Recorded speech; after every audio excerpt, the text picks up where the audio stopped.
Je voulais juste savoir comment vous alliez, si vous alliez bien. Non pas par rapport à votre ex, mais à la fascisation des médias dont on voit l'accélération folle ces derniers jours. Je voulais vraiment savoir comment vous perceviez la chose. Je trouve qu'il y a une vraie poussée réactionnaire, mais qui s'accélère très vite en cette rentrée. Est-ce que ça vous impacte personnellement de vous dire bah là franchement c'est chaud, il faut faire quelque chose parce que là on a vraiment toute une internationale réactionnaire, que ce soit Trump qui censure Jimmy Kimmel ou Marine Le Pen qui demande la tête de la présidente de France Télévisions dans tout le marasme de cette affaire Le Grand Cohen qui a été récupéré fortement par les médias Bolloré, en ont vraiment fait une source et un récit principal pour taper sur le service public et l'audiovisuel public. On l'a aussi vu avec le jeté de Léa Salamé qui a vraiment pris un angle très sécuritaire dès son arrivée, qui a l'air vraiment d'être indexé pour le coup sur CNews et BFM. Donc, je voulais savoir qu'est-ce que ça vous inspire, que ce soit sur le plan politique, médiatique, parce qu'on l'a aussi vu, mais même sur France Info, avec le traitement politique de la reconnaissance de la Palestine, qui a été pour moi une honte. Il y a cette histoire du 7 octobre d'un côté, la présence en France de la France insoumise et la démographie française. C'est-à-dire que les études le prouvent, on dit toujours on a de moins en moins d'enfants en France.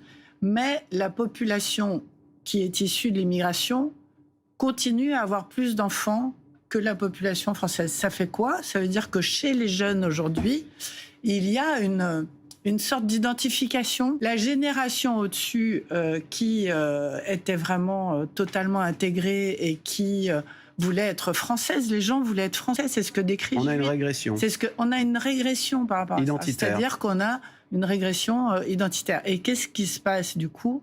C'est que malheureusement aussi, ça pousse vers la droite et l'extrême droite. Parler que de cette histoire de drapeau sur les mairies, de sondage du CRIF. Jamais on parle des victimes palestiniennes, jamais on parle du sujet international qui fait que cette reconnaissance, il est temps qu'elle arrive. Comment vous le percevez, vous aussi, à travers vos réseaux, ce que vous regardez? Est-ce que vous sentez ce truc-là? Parce que même dans les sketchs que je regarde, je trouve qu'il y a cette patte-là de... Les gens se permettent plus d'y aller et d'être dans cette... peut-être pour draguer, justement, ce public-là réactionnaire. Ça m'intéressait d'avoir votre avis là-dessus. N'hésitez pas à le donner en commentaire et pour qu'on en discute. Et même ceux qui même ceux qui regardent les médias Bolloré, etc. toute la journée, ceux qui sont réceptifs à ce spectacle-là, comment vous vivez, vous, ça, d'être devenu un petit peu hégémonique sur les idées? Est-ce que justement cette idée de persécution contre toute une population qui serait ostracisée par le service public ou les médias dominants, est-ce que aujourd'hui vous l'avez plus, ou vous vous sentez plus à l'aise, en accord avec vos idées et la télévision? Comment vous le sentez? N'hésitez pas à me le dire en commentaire et n'hésitez pas à vous abonner pour suivre toute l'actualité des médias.